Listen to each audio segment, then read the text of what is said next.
大家好，欢迎收看这期的公子视频。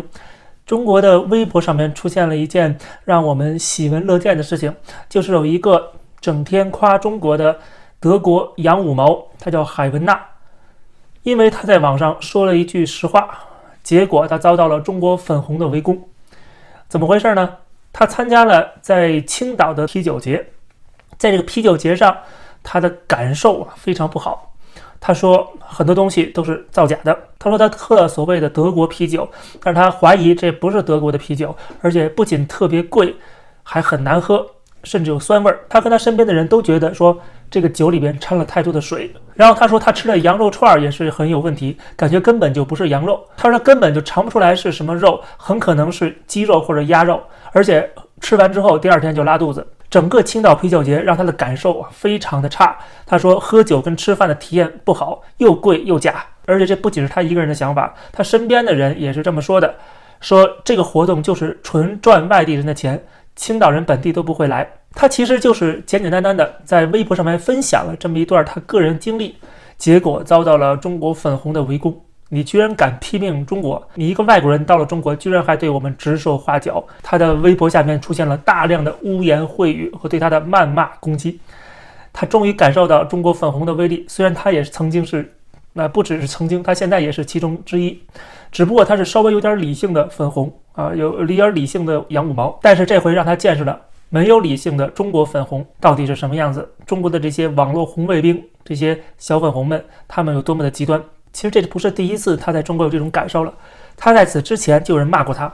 他比如说批评说在中国的很多这个标识牌没有英文的标识然后就别人骂他，说他指手画脚，说你在德国不过是一个普通的女生，你在中国的流量的加持或许让你迷失自我，但是我想提醒你，你的学识和见识不足以让你对中国说三道四，说你那些所谓的见解在旁人看来肤浅可笑。总之就是这些中国的粉红是接受不了任何批评的声音的，在他们眼里中国已经崛起了，可以跟美国平起平坐了，我们要实现伟大复兴了，只有我们骂别人的份儿，没有别人骂我的份儿只要别人骂我都是不怀好意的，都是亡我之心不死的，都是境外敌对势力。所以他们有这种思想的时候，看到一个洋五毛，那虽然这个洋五毛在海外为中国说话，但是你就算为中国说100句好话，但是只有一句对中国有负面评价的话，即使不是对政府，而是对个人生活上面有负面的观感，他们都要把你打入18层地狱，踏上1万只脚，让你永世不得翻身。这不就是红卫兵的做法吗？所以我们看到他等于是两边不讨好，两边不是人。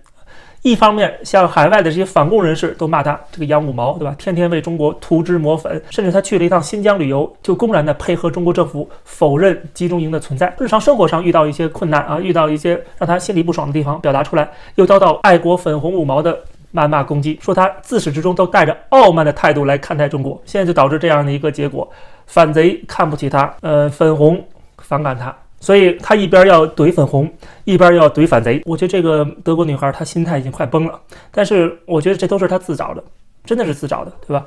她自己不停地强调，哎呀，我不沾政治，我不了解政治，我不想谈论政治，但是她自始至终一直在谈政治，不仅是在为中国政府洗地，而且还痛骂那些西方媒体对中国阴暗面的揭露，说这些都是抹黑中国。然后德国政府也意识到了中国的威胁，然后比如说发出这个对华战略的声明这也遭到他的痛骂，说现在的德国政府让他非常失望，他希望德国政府对中国更加的友善，说整个欧盟都是被美国操控的，说德国政府对华战略是像德国的媒体一样毫无事实根据。他自己都说了我不懂政治，然后长篇大论来讲政治。比如说德国政府的战略报告当中提到，说中国的繁荣和发展跟中国目前的开放和自由呈反向关联。那这种说法呢，遭到了这个海文娜的反驳。他替中国政府洗地说这是因为中国政府担心社会管理失控，所以才造成了过度的管制。然后他又否定中国在自由和开放上面逐渐的倒退。然后他又讲了很多，他在文章当中对德国的中国战略从头到尾做了非常详细的逐字的评价。你不是不想谈论政治吗？对吧？你不是自己说了我不是政治科班出身的，我不懂这些东西，怎么还讲这么多？所以这种解释是非常无力的，就是在替中国政府洗地，替中国政府涂脂抹粉。虽然让他在中国立足获得了很多粉丝，但是中国人也没有对他抱有任何的好感特别是那些爱国粉红们，因为他有时候却在抱怨在中国的生活，虽然都是一些小事儿，包括这个青岛啤酒节还有他对中国的一些宣传表示不满，就是所谓讲好中国的故事这种大外宣，他觉得没有能够打入人心其实他这种说法呢，跟有些人的说法是一致的。这些人基本上都是那种想要在中国那儿混得一官半职，或者是获得一些宣传上外包的项目所以他通过批评的方式，比如说李敖的儿子李堪就是这种通过批评中国政府的方式告诉你说，还有更好的办法，隐含的意思说你交给我来做，我帮你做这个大外宣的工作，比你现在做得更好所以他是通过批评的方式，实际上是在讨好。但是你只要批评，只要你表达出任何负面态度，都会被那些极端的粉红五毛攻击，他们会说你见不得中国好。然后他还看不惯很多中国人对这个 LGBT 的群体非常的敌视等等等等。就是他毕竟是从小在德国长大的，他还是带有一些西方的白左的那些思想，他有些事情看不惯他就要讲出来。他虽然在大的方向上是支持中国政府的，但是中国今天的社会容忍度已经连他一些非常细微的批评都不能容忍了，导致他现在夹在中间，一边否认自己是洋五毛，充当中国的大外宣，然后一边又面对中国网友的侮辱。他甚至在网上求助，说希望熟悉法律的朋友能够告诉他，是对特定外国国籍人士进行种族主义和极端民族主义的侮辱，说是否构成中国法律上的寻衅滋事或侮辱犯罪。他在咨询，因为他被侮辱太多了，他实在受不了了。那这些侮辱不就是你自找的吗？对吧？说明你还是不了解中国国情，不知道今天的中国的这种集权体制正在把中国社会带向什么方向。这样的一个社会是容不下你任何批评的声音的，哪怕这些批评都是枝微末节的，但是只要存在，他们就一定会给你扣上各种各样的帽子，攻击你的长相，攻击你的种族，攻击你的性别，对吧？攻击你的出身等等等等。其实他没有认清一个现实，就是他自己自认为我们看他自己说的，他说我指出中国社会中存在的违法违规现象，同我在国际舆论环境中反驳针对中国的虚假宣传并不矛盾。我从来就没有选择亲中或者亲西方，我尊重各个国家的法律和法规，支持传播真相。然后他还说，这不是什么洋五毛打脸，很多人对我还是有误读，实际上我坚定地保持自己的独立性和实事求是。从这儿可以看出，他是在夹缝中生存，他既不愿意抛弃流量，因为在中国你夸中国，对吧，这是有流量的，但是同时呢，他又不想被别人贴上洋五毛的标签，知道洋五毛这个称呼是不好的，他知道在国际舞台上中国的负面形象，所以他很不愿意被德国的媒体，被中国境外的媒体被全世界被在国际舞台上被看作是洋五毛，所以他一直在否认自己洋五毛，但实际上他的动作基本都是洋五毛的做法 OK。 然后他说我自己只是传播真相，保持独立性。你在中国你怎么可能独立，对吧？你只是说一个啤酒不好喝，你都被骂成这个样子，你在中国独立得了吗？而他很多的做法，哪怕是在国际舞台上做法，跟传播真相已经相去甚远了。他就是在替中国洗地，在明目张胆的掩盖事实真相。因为他身处中国，有些实话是不能说出来的。啤酒不好喝这种话说出来都被骂成这个样子，如果他再说新疆可能有集中营，喂，那你还想在中国混吗？对吧？你的流量就没了。所以这直接涉及到他生存问题，所以这些真相是不能说出来的。不仅不能说出来，他还要去替中国政府掩盖事实，因为这样的话在中国又可以获得很多流量，所以他就非常拧巴，很典型的当婊子还要立牌坊就是说的这种人。当然这里边有很多的言论实际上是她跟她中国丈夫一起完成的，所以说她可能受到她中国丈夫的很多影响，所以她说的话我们也不知道是她真心自己所想的所说的，还是她中国丈夫帮她写的。我记得我上期节目就讲过华尔街日报的那篇报道，2023年第一季度只有5万多人组团到中国去，这跟4年前的几百万人已经跌了多少？外国人已经不愿意去中国了。为什么中国跟西方的脱钩是这么明显？新冷战的大背景下，海文娜这样的人只会被看作是一个跳梁小丑。中国的这些粉红连替中国说话的这些洋五毛他们都得罪，那你想想，对于那些西方人来讲，对于外国人来讲，他不是都得罪干净了吗？我们看连胡锡进他都承认说，现在中国对外无偿援助虽然规模并不大，但如果把他们都取消了，中国根本没法在当今世界上混。他说对这个问题认识必须实事求是，绝不能受民粹主义的劫持。他这里面既说了实话，也进行了概念上的偷换。他说中国的这个对外援助虽然不多，但是特别的重要，这是维持中国在国际舞台上形象的一个重要的砝码。如果没有这个，中国就混不下去了。换句话说，就是中国需要依靠金钱外交来维持在国际舞台的形象。说实话，这句话不就是暴露了今天中国的本质吗？对吧？就是你已经把全世界都得罪光了，你现在只剩下一些小穷国，因为你给了钱，所以他们还替你说话。这不就是暴露出中国的这种孤家寡人的形象吗？所以胡锡进在这里边说了一句实话，作为一个中共党媒的大佬。那同时呢，他这边也偷换概念了啊，说不要被民粹主义劫持。他这里边透露出一个，就是大多数中国人其实是反对中国对外援助的。习近平大手一挥啊，几百亿美金的援助啊，几百亿美金的债务就可以减免。每次开一个大会，就营造出一个万国来朝的。先不说这个办大会需要耗费多少民脂民膏，这些黑人兄弟来了之后，好吃好喝的招待，然后还给减免债务，要不然就是在签署援助的协议，几十亿、几百亿美金的给。很多中国人其实是非常反对的。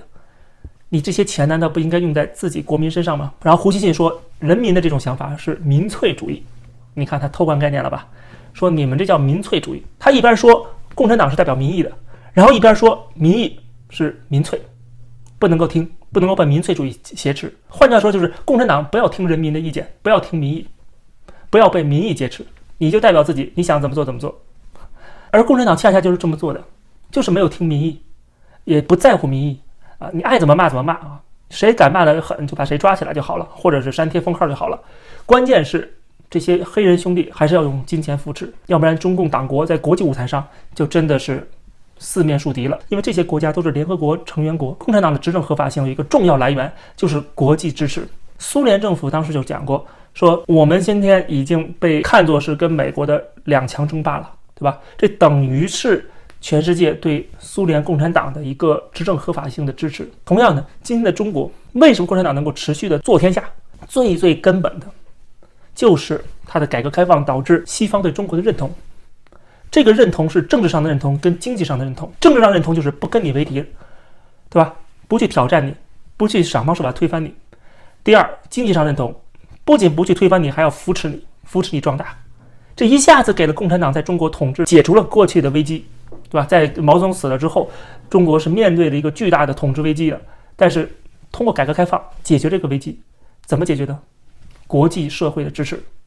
所以国际社会对中国政府的支持是非常重要的，对它的执政合法性来讲。因为一旦国际社会把中国抛弃掉了，那中国这个政府本身没有任何生产力的，它是不产生任何经济效益，也没有任何资源的。中央政治局常委就7个人，他就能够统治全天下10几亿人。你说10几亿人还打不过7个人吗？因为他们利用了这个从上到下的中央集权体制，也就是说他不停地收买下边人。政治局的常委要去收买政治局委员，政治局的委员要收买中央委员，中央委员要去再给下边的人好处，对吧？一层一层这么下来，到人大到政协，这些人都是既得利益，他们都绑在一起，这样的话才能维持这个统治。但是一旦下边的人得不到上边的好处，资源越来越少的情况下，他为什么要给你干活？为什么要听你的？他为什么不取而代之？所以像毛泽东这样的一个已经被中国人神化的中华人民共和国的国父形象，人民的大救星，他都时刻的要在政治斗争当中存活，对吧？他从1949年后面一直到他去世，这几十年他都在一直挣扎着，一直跟下边的人在做斗争，所以才会掀起一轮又一轮的政治运动。他这样的人都不稳，这个权力都不稳，更何况后面的人呢，对吧？更何况从邓小平以后的人呢？所以他们必须要有资源，而资源的主要来源在哪里？就是社会创造出的资源。那怎么才能社会创造出资源呢？那就需要进入全球化，需要获得国际社会的认同和支持，它才能够存活下去。如果它完全被孤立了，没有改革开放，共产党早就倒台了。像林彪准备发动的5七工程这样的政变，都不知道要发生多少次了，对吧？毛泽东干掉了多少跟他一起打天下的元老，才维持住了自己能够善终。到邓小平呢，他不是也得不得已的情况下干掉自己扶持起来的人，像胡耀邦，像赵紫阳，对吧？他甚至还要出动坦克去镇压，去搞屠杀。那一代人的权利不如一代的权利，到后面呢？所以我说这么多，其实就解释了对外援助对于一个独裁者的重要性。而对于一个国家或这个国家的人民来讲，那对外援助完全就是在放血。这个政府榨取社会的资源，然后给外国，给根本跟这个国家的人民一点不相干的其他人，其实可以被看作是一种叛国。法国国王路易16走上了断头台，他的罪名就是叛国。对吧？国王怎么会叛国呢？一个国家的国王，这国家都是他的，哪来的叛国呢？这个就是在法国大革命时期带来的新的思潮，国家跟王朝被区分开了。你不是为国王而战，而是为国家而战。这个概念从那个时候开始根深蒂固。如果路易16作为国王都可以走上断头台，因为他叛国，那今天的共产党的这些执政官员，他们做出这种行为，没有获得人民的首肯，和授权，你就把人民的资产交给别的国家，这算不算叛国呢？所以共产党倒台的话，一定会遭到清算。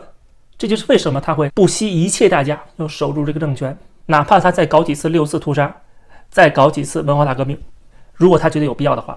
当然他能不能搞起来啊？有没有这个实力，那就是另外一回事了。而且说实话，就算你给了很多国家援助，对于那些国家来讲，真的有帮助吗？在大概10年前，美国的2位教授出版了一本著作，我很喜欢这本书，名字叫做 Why Nations Fail， 为什么国家会失败，副标题是权力、富裕和贫穷的根源。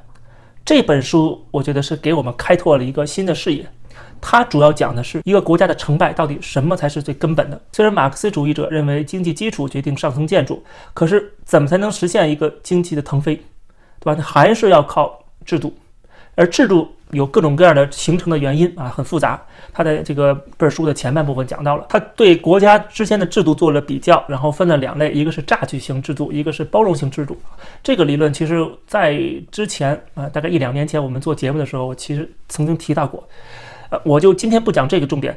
但是他最后其实提到了一点，就是对外援助的问题，不是这本书的重点啊，但是正好契合我刚才讲到的这个话题。所谓的对外援助，对于那些制度不健全、法律不彰，对吧？司法不公，然后独裁腐败的国家来讲，这些援助其实是不仅没有用，反而可能会带来更大的灾难。然后很多国家因为是腐败国家，所以这笔钱到了这些腐败国家，很多还进入了独裁者的腰包，而且也使得很多国家依赖上了外国援助。所以说援助并不能够真正的让一个国家脱贫。作者的意思很明确，制度才是根本，而制度差异的形成又有很多的不确定性，很多的偶然性啊，还有历史传统，包括国际关系、国际环境等等等等，很多的因素造成了不同的国家有不同的制度。当然这个理论也有很多的争议，有人批评它是一种制度决定论，但不管怎么样，它给我们开拓了一个新的视野。